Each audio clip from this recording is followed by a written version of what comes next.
Le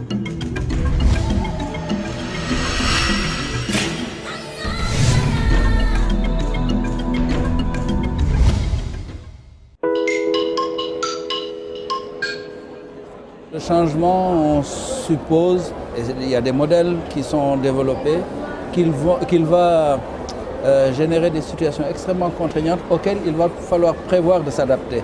Il y a des situations de réduction de la pluviométrie globale, avec des évolutions qui sont plus ou moins erratiques. Mais il y a surtout des extrêmes qui vont être très creusés, ça veut dire des périodes très pluvieuses et des périodes très sèches, ça veut dire des contrastes très forts.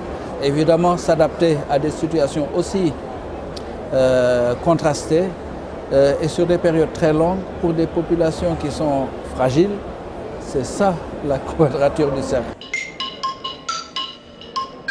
Le comportement actuel est un comportement de mobilité essentiellement. Ça veut dire que dès que la manifestation apparaît, on va vers des zones où cette manifestation est atténuée ou absente.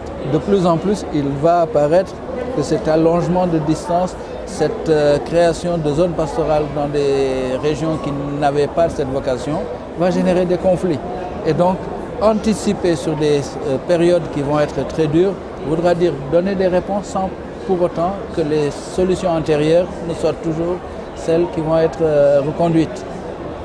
Dire qu'il va falloir ou intensifier dans les zones de départ, en tout cas trouver des réponses